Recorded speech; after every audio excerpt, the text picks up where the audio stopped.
Good morning, my name is Przemysław Kwiecień, I'm Chief Economist of XTB, and it's my pleasure to have you at our weekly trading webinar. So let's start with what we got for today, because there's a lot of material, so let's go through it. We'll discuss FOMC policies, which could be quite interesting given markets used to think that it will always be supportive, and it hasn't been so last few days. So it's going to be very, very interesting if we are going into the direction that will be completely different. But I'll be much more specific in a minute. But before we do that, let's start from the top news on Monday morning. And the top news is, I think, a reflection on what happened on Friday, where we got NFP report for November, which was weaker than expected in terms of employment. That increased only by 210k against expectations of 450 and similar ADP. So you could think, okay, another weak NFP report, which is going to provide an excuse for the Fed not to increase the pace of tapering or not to consider interest rate increases. However, on the other hand, you also had unemployment rate falling down from 4.6 to 4.2%, much more than expected. How is that possible? Well, keep in mind that these two are coming from separate surveys. Employment change is from the employers survey, and unemployment rate is from the household survey. So it's quite possible that they diverge, especially in the short term, and in this situation then when you have a lot of social support in the US right now, well, you might have a situation where employers are having hard time to find new workers, whereas on the other hand, people are not so willing to look for a job and do not feel that they are unemployed. So the situation is becoming more and more complex, and despite the mixed data, markets started to feel the heat of the faster taper. The taper is a process where the Fed reduces their bond purchases in order to decrease the kind of support for the economy. And even though we have this new Omicron variant, even though this latest NFP report was kind of mixed, we had somewhat surprise speech from the FOMC Powell on Tuesday in Congress, who said that although the Omicron poses some new threats, that the Fed should consider accelerating taper. So this, I guess, this is certainly right now the main thing for the market, and it could be very important for the next year, because if you look at the markets, there is no secret that this huge bull market on US indices especially, but on equities globally in general, that it was created and supported by central banks and the FOMC especially. So to the extent that some investors think that it's never going to change. I mean, if there is 5% drop on the S&P 500, many people think, okay, this is the time when the Fed should enter and in a way stabilize the market. So of course, if you look at the history, it's not always been like this, and you had periods of bull markets and bear markets more dependent on the economy and profits. So obviously there is some end to this story. Is this now? Well, we'll see. However, we had the first change in tone from the Fed in a very, very long time. I still remember the hawkish Powell from 2018, who was increasing interest rates even despite outcry from President Trump. So it is technically possible that they change approach. Of course, they should have been doing this for a long time right now, and they were using this funny temporary phrase on inflation, which suddenly they had to retire. But the point that they are retiring right now, where we have a new threat from Omicron, is telling to the markets, and it could be possibly quite scary. So right now, the markets, as you can see, they are accelerating their expectations of interest rate hike in the US. They expect 2 interest rate hikes next year, which of course is still not a huge number compared to inflation or compared to where the rates were before the pandemic. However, it is a start already. As you can see, for a long time there were no expectations at all. So at least these expectations are starting to fuel market moves. On the other hand, as I said, there is still huge buy the dip temptation on the market, because some investors, especially retail investors in the US, they are thinking that whenever there is a small correction, there will be intervention from the Fed, and the Fed will never allow markets to decline, which is obviously not true at the end of the day. As you could see on the call market, on the options market, the amounts of the call we had just very recently before the Omicron were record high. So it just shows that there are many very bullish people out there. So when we look at the markets, obviously the market which is the most affected by this is FX, because on the FX you don't have, I mean, you have always two currencies, right? So if on one currency there is a speculation on interest rate increases and there is less money than on the other currency, which in this case is euro, where there's no end in sight of money printing, and interest rate increases seem like something that's completely impossible. That and here for the US, you have this talk of faster taper, you have a talk of rate increases next year. So as a result, you have strong downward trend. Last week we were saying that, okay, well, it is possible that in this oversold market you could have a rebound. However, the first resistance will be this line, and this is exactly what happens. You can see this line acted as a resistance, and the market is sliding lower below this line. So obviously, again, it is technically possible that this is wave A, this is B, and then there is some C.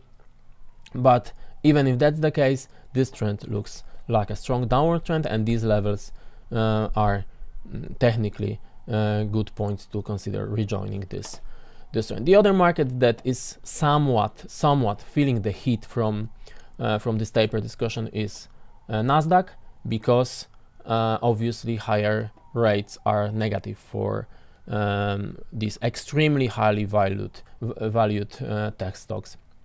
However, on the daily frame, it's not anything more right now than just a delayed wave C, which we were discussing already here.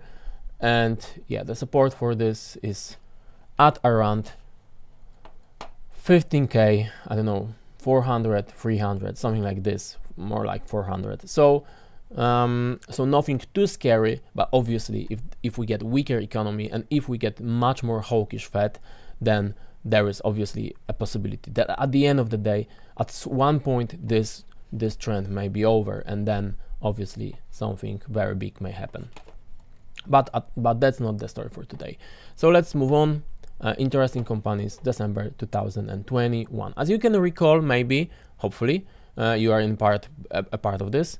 I'm presenting 10 companies selected by big data model, which I employed half a year ago, and I presented 10 picks from the model in June and then 10 in September. The model looks only at the past record of S&P 500 components for more than 30 years, and it selects the companies first of all, it selects characteristic of companies that then are bound to be outperformers, and then it looks what the characteristics companies have today and selects the companies that match these characteristics in optimum way. So as you can see, so far this approach seems to be working. Especially the June picks are outperforming massively the S&P 500, which is obviously one of the strongest indices in the world. So it's not a bad result. Obviously, there's still a lot of time because these picks are for 5 years. So even these companies, they still have 54 months to go, or nearly as much. The picks for this month, this month's picks for the next 5 years are Fortinet, AMD, Apple, Nvidia, IDX Laboratories, Autodesk, Mettler Toledo International, Adobe, S&P Global, and Paycom. So as you could see, some of the companies repeat themselves quarter after quarter, but that's not surprising because we are picking for 5 years. So there should be some stability, and it's good news that there is. 6 of these companies repeat for the third time, which only means these are strong businesses. and I'm going to quickly present to you the 3 newcomers to the top 10 for this quarter. The first one is IDEX Laboratories, which is a diagnostic equipment producer, and the company benefited last year with the stay-at-home policies because a lot of people want to have puppies, dogs, cats. So obviously all the demand for all the related things also went up. However, even before, the company was growing steadily, so it looks like a strong business from the long-term perspective. And this is, if you look, the details are not here, but if you look at the at what's most important for the model selects continuous strong growth. So this is certainly the case for this company. And obviously, like with many businesses, you could see astronomical price to sales ratio, which was already inching up from the 2015, like in most cases, and only accelerated last few years. So obviously, like everything, it is very expensive.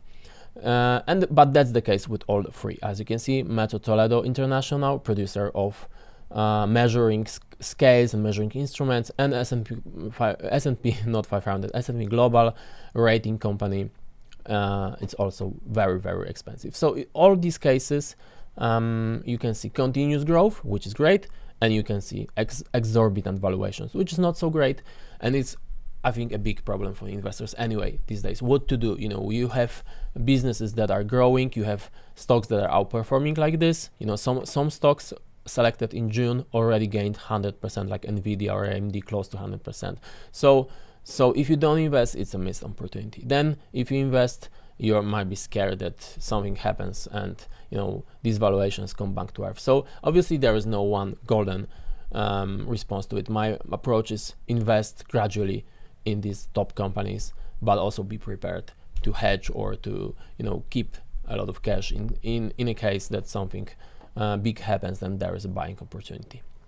All right, let's move on to oil, which is one of the more interesting markets recently. Oil prices tumbled, obviously, to the news of Omicron. However, because I don't think this is going to be really too big thing compared to previous, Delta variant, second wave, it looks like market might have overreacted slightly. One of the reasons is that oil had accumulation of bad news, strong dollar, all this talk of releasing reserves in US and China, and now the Omicron. So I think it was just too much, and the market choked, and this sell-off was a result of this. However, we are seeing attempts of bottoming out, like here. So there is a possibility that the worst could be over for the oil market. If we compare this situation with previous second wave, Delta, this sell-off was already the sharpest, but the bottoming out seems a bit similar to the second wave here. So a lot of will depend on the supply-demand situation during winter. OPEC so far took a somewhat strange decision to stick to output hikes.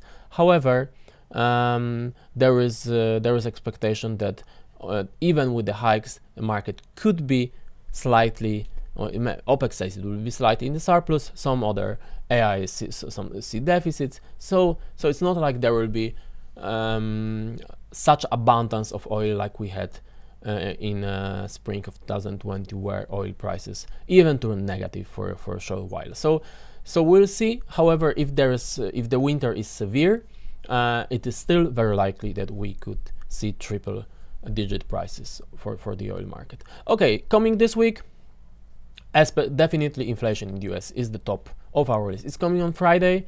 As you can see, inflation in the US accelerated very, very strongly already, and that's the factor that's putting so much pressure on the Fed. This is why we have all this tapering talk. So it's Friday 1:30 GMT. This is a mistake from my junior analyst put the wrong number here. It's 1:30, and yeah, we are going to, of course, report this in the news section of Extension Mobile platform. So please stick with us. Before that, we have Germany production tomorrow in the morning, and then Bank of Canada on Wednesday. So Few events, I think, but the main focus is on the Fed with Omicron in the background. So, ladies and gentlemen, it was my pleasure to have you with me today in the morning. I wish you have a great week, and we'll see each other next Monday. Bye.